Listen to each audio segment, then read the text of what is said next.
Hey y'all, welcome back to my channel. I'm Chrissy and this is Barefoot in the Garden, and today I'm going to be telling you guys what grew really well for me so far this growing season in my zone, which is zone 8b-9a.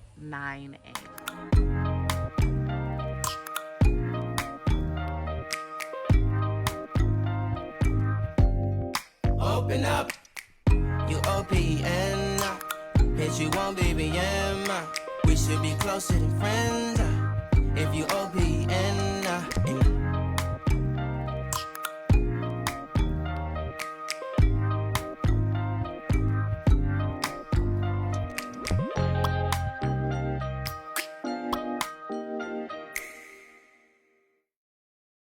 So this is my first year gardening, and like I said, I'm in zone 8b-9a, and I've had a lot of success stories, but I also have had some failures. And the biggest hurdle for me to get over was learning what grew well in my growing area or my growing zone.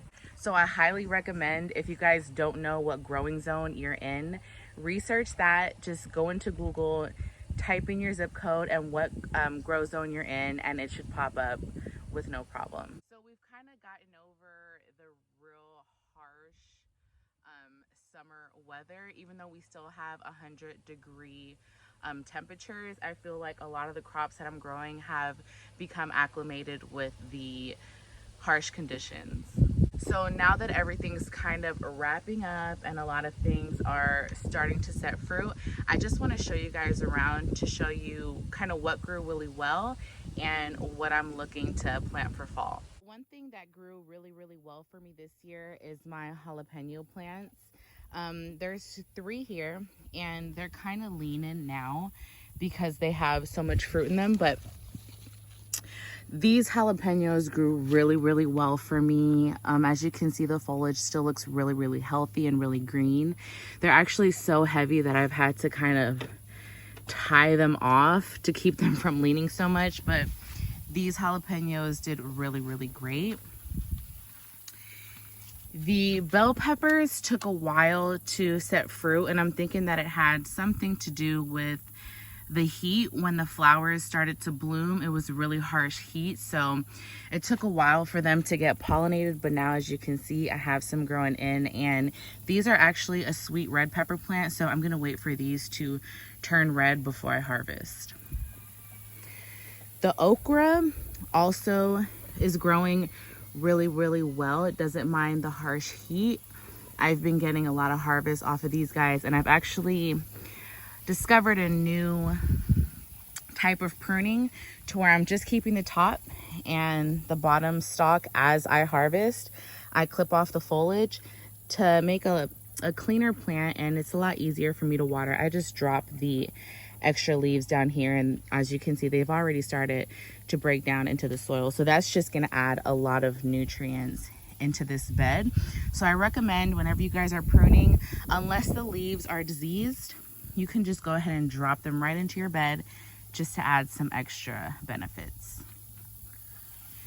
This Tomatillo plant, I don't even know if you guys can hone in on the monster as one piece, but this also grew really well.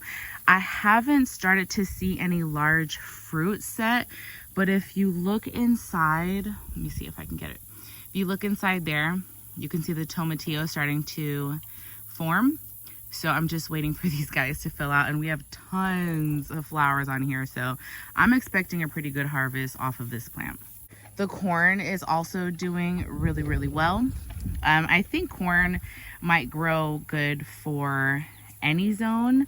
It is taking a bit of a beating from the heat. You can see here, I've fed it a lot of nitrogen. I've actually fed this whole little section here in nitrogen, I think 3 times total, and it did allow it to gain a lot more color, good green color, but it's still suffering from a lot of heat damage. I have some more okra back here, and the grasshoppers are loving these plants right now. Cucumbers also did really well in my zone. They're just now starting to, oh, look at that little lizard. They're just now starting to show me a lot of signs of aphids. Let me go over here. I remember yesterday.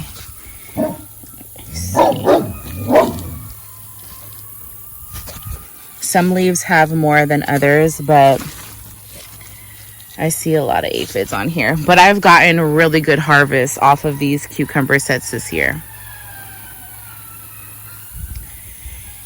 Now, to show you some of the failure, I'm really not sure what happened here with these jade bush beans, but I've kind of let them just die off because they were just not doing well.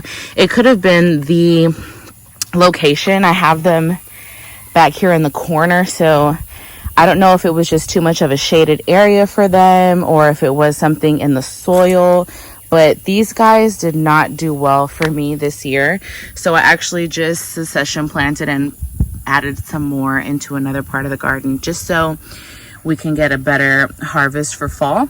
But I've had to actually let a lot of these stay on the plant. They didn't even grow to maturity. I don't know what happened here. Let me know if anybody else has a problem growing green beans in zone 8b or 9a. So these beefsteak tomato plants, I'm not really sure what happened here, but none of them ended up setting fruit. I have these two here and they grew really tall, and I don't know what happened. I really just don't know what happened. Maybe I planted them too late. I don't know, but these beefsteak tomatoes did me no good this year. I'm actually going to pull these guys out tonight and reuse the soil and the pots to grow something else for fall. These are persimmon tomato plants, and I'm still trying to see if these guys are going to do anything. I've heard that the humidity can stop the flowers from opening up and being able to be pollinated. So maybe that has something to do with it, that it's been over 100 degrees, that the tomato flowers aren't opening up to get pollinated. So we'll see. I started these guys after these beefsteak tomatoes, and look at how much better they look. The pests in my garden will not allow me to grow any leafy green. Paw, hush. They just demolish it as soon as it gets a good size. That's when it seems like they want to come and feast. So I started some more bush beans. These are yellow beans, and then this is a bush bean. So these look really good right now. I'm just going to keep a close eye on them just to ensure that they don't turn out like those guys. I'm just gonna stay on top of watering. I'm not gonna overwater. I'm just gonna hope and pray that these guys give us a good harvest for fall. So far for me, sage, culinary sage, jalapeno, mammoth jalapeno plants, the crimson spineless okra, and the Go Big okra variety. The corn is doing really well, and the sweet basil is also doing really well. So those were really my shiners this gardening season. Even though it's not over, I still have radish and carrots that I want to grow for fall. I'm also trying some more beans and some kale and some Swiss chard. So I have a lot more things to share with you guys as far as success rate. I just have to wait for them to germinate and grow so that I can kind of fill you guys in on how they did. But so far, those crops that I mentioned are holding up the best. There's a lot of things that I'm gonna do different next year. I'm actually extending my garden another probably 100 feet. So I'm really excited about that extra space that I'm gonna have to grow things. But my zone, I'm in the south, I'm in Texas, so we get a lot of heat, we get a lot of humidity, and we get a lot of like scattered rain. Like, you never really know when it's gonna rain. So sometimes your crops can get flooded out. Sometimes you can have a drought where you're gonna have to water frequently. So I've just been really trying to fill out my state, fill out my growing zone, and fill out how these crops grow, and it's been a really cool learning experience. I'm kind of bummed that I didn't get a good harvest off of those 2 beefsteak tomato plants because they were so tall. I just knew that we were going to get a good harvest off of them, but you live and you learn. Maybe beefsteak tomato isn't something that grows really well in my grow zone. I'm gonna have to do some more research on that, but so far so good. I'm really happy with the way that things are turning out, and I can't wait to get those beans back there pulled out. I'm actually gonna pull those out tonight.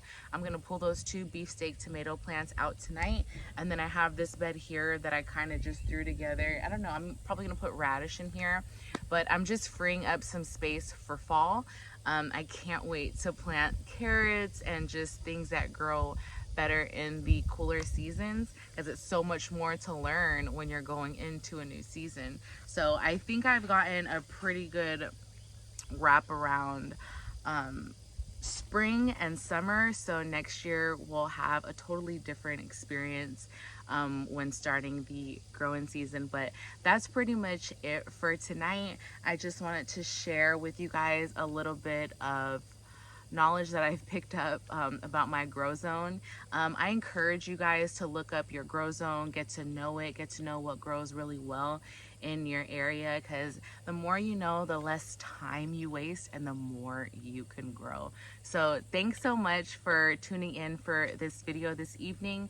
The mosquitoes are tearing me up, so I'm gonna get my butt inside, but y'all stay blessed and keep growing your own food and just have fun with it. I love getting comments from you guys.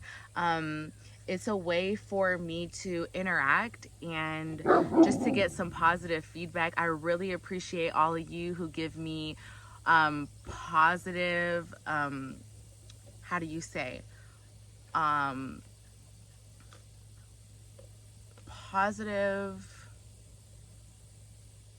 information on something that I may be doing wrong.